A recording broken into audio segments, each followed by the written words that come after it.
Mga kapatid, ito nga pala yung development sa project dito sa Indang ni OG Construction. Kung makikita po ninyo, meron na po mga poste yan. At nag-arkila po kami ng backhoe para hukayin yung mga ugat ng puno na pinutol.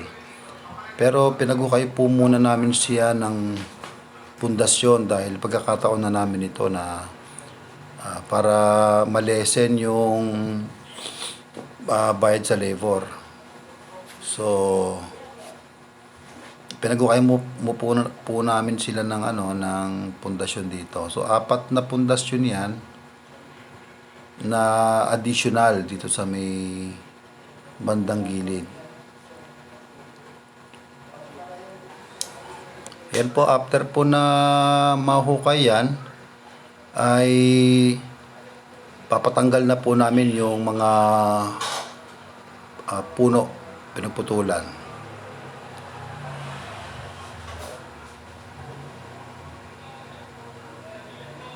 Yan po, malapit na po yan matapos. Para yan po yung puno, yung pinutol na puno, na iwan yung ugat. So yan po yung hukayin. Actually ano yan tatlo. Ayan po yung isa sa may bandang unahan, tabi ng kalsada. Lalagyan po kasi ng bakod yan sa ng perimeter fence. So matatamaan kasi yung puno na yan. Actually malaking puno yan inumpisahan na po yung hukayin ng 3 tao. So inaabot ng mga 3 linggo rin. Pero hindi pa po nahukay ng buo. Kaya nag-arkila po ng backhoe para mahukay na po yung mga ugat. Napakalaki ng puno na yan, grabe. So yan po ay nililinisan niya muna o hinuhukayin mo yung gilid dahil sa sobrang laki hindi kaya ng backhoe na buhati ng buo. Yan po, inuuna niya po yung yung mga ugat na maliliit yan sa may bandang gilid. Ayan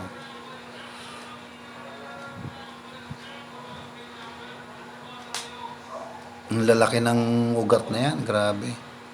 Dapat nga po ipapakontrata yan dun sa gumagawa ng furniture, kaya lang medyo parang matatagalan yata. So kaya nag-arkila po ng backhoe para yung backhoe na lang yung kukuha ng ugat na yan. Meron nang nakuhang isa sa may bandang likod, nahuhukay na yon. So naandyan na yan sa may likod ng backhoe nakalagay. Ito na lang at saka yung itong bandang nasa bandang gilid.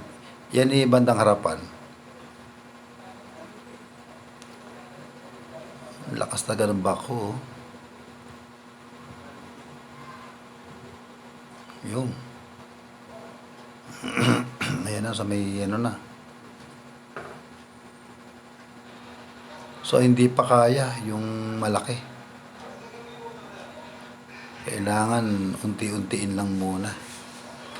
Ito yung pinakamalaking puno na pinutol.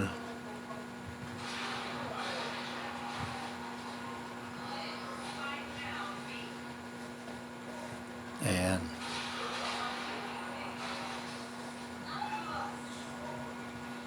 Malaki kasi yung lote rito maraming puno dito nung una, kaya pinutol muna ng ng chainsaw. Kaya lang syempre may iwan yung ugat. Ayan yung ugat grabe laki Lumipat lang ako dito sa may bandang kalsada.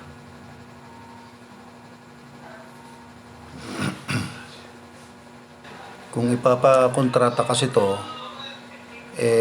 yung 3 ugat na naandyan, yung 3 puno, in-estimate ng contractor yan. So ang estimate niya ay 50,000 ang kanyang kontrata. So medyo malaki.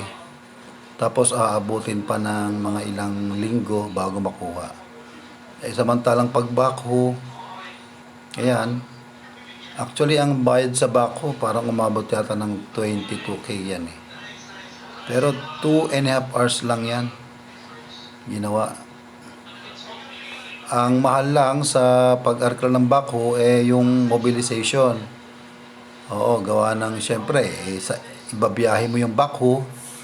Ah, kung walang tracking yung may-ari ng backhoe, mag-aarkila siya ng truck para isakay yung backhoe. Ayan. Pero ang alam ko meron tong tracking, pero mahal talaga ang mobilization. Ayan oh, laki ng ugat oh. Ayun.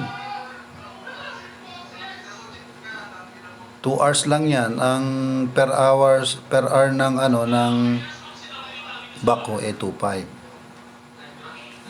Laki ng ugat oh. Kung papansin ninyo, may hukay na yan. Hinukay na kasi ng tao yan. Kaya ganyan.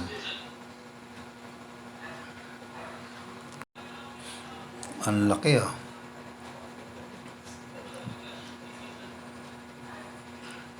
Ito pa yung yung pinakamalaki. Yan oh.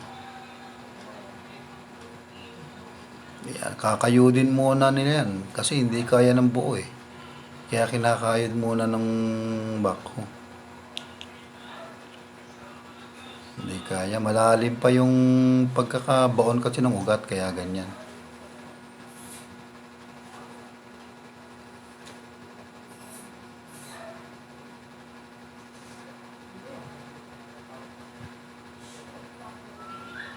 Yun oh. Biro nyo, kung tao ang maghuhukay niyan, aabutin talaga ng linggo o buwan bago makuha yan. Samantalang pagbako, biro nyo, saglit na saglit lang. Bali na gumastos ng gano'n at 22K pero saglit lang naman. Kaysa naman arkilahin niya ng 50,000, mas malaki. May posibilidad pa na hindi matapos gawa ng siyempre hindi naman nila mabubuhat ng yan, ng buo o may aangat ng buo.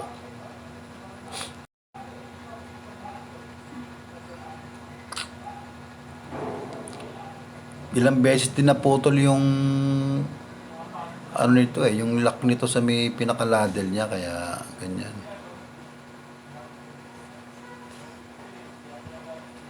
Ayun kinakayod niya muna Pero mamaya-maya mabubunot ng buo yan.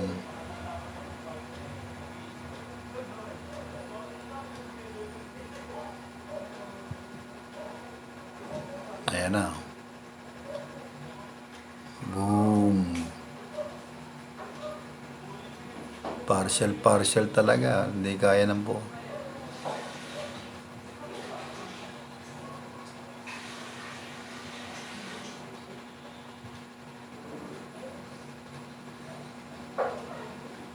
Nilalagay niya sa may likuran Ando doon kasi yung iba Yung ibang nabunot na ugat. Ayan na.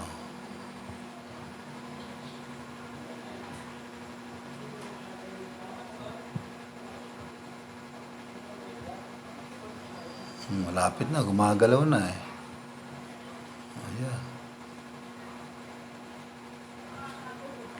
Gumagalaw na.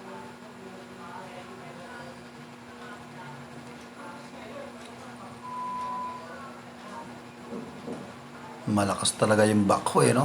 Buti na lang may malaki silang backhoe. Dalawang backhoe yan isang maliit lang tsaka itong malaki na to. Ayan, kukuha na ng buo.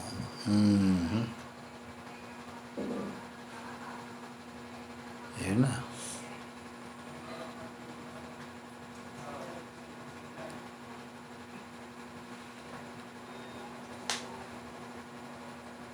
Mantak-mantakin nyo, di ba? Oh, saglit lang Ayan na lang Wala na, kumukuha na yan. Laki ng puno na ito.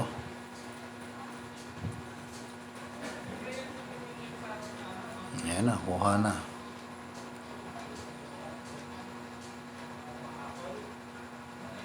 Hindi pa rin. Tibay. Hop, madadali ako dito. Ayos na yan.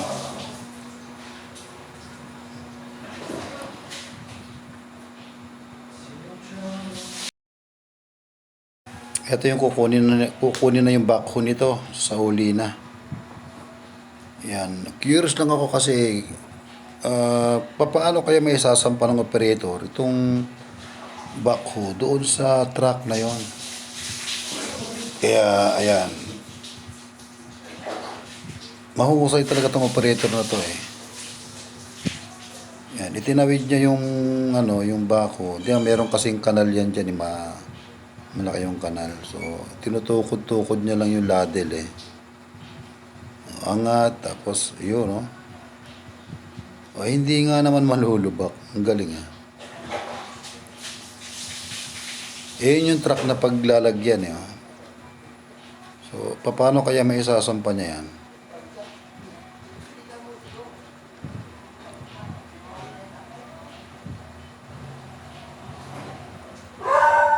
Magagaling talaga itong mga operator ng backhoe.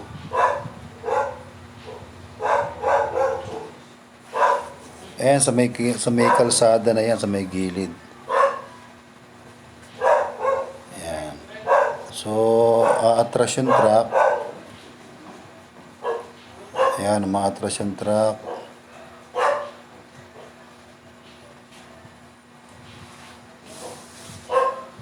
Mahusay.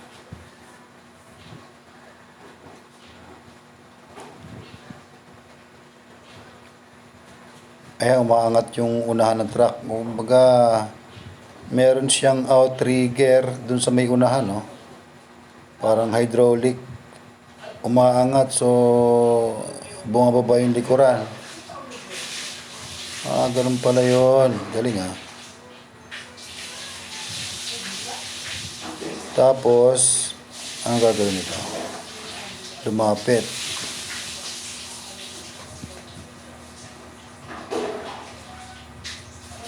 Parang itutukod niya yata yung ladle dun sa may eh.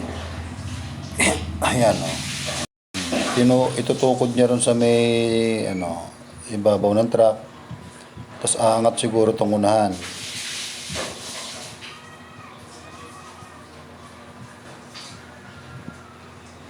Ayun, oh, nga, no? Umangat yung unahan.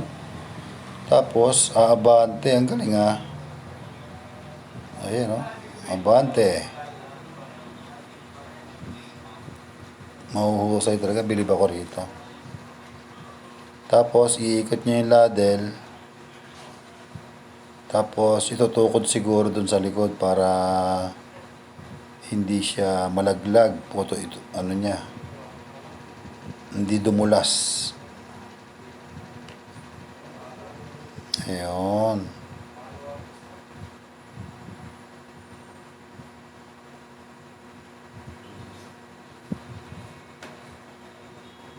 Ayun, no? Tunukod niya. Aangat ngayon tungulihan. Ayun, ang galing, oh. Sabay abante. Mahusay, ah.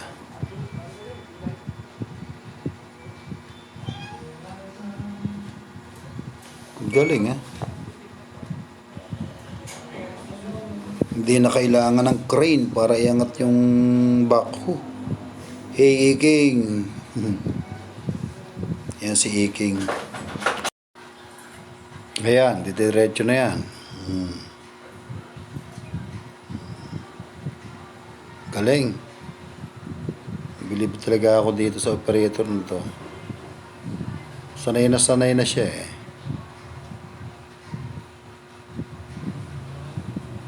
Tapos, ibababa siguro nila yung hydraulic sa unahan. Ayan na, binaba na. Oh.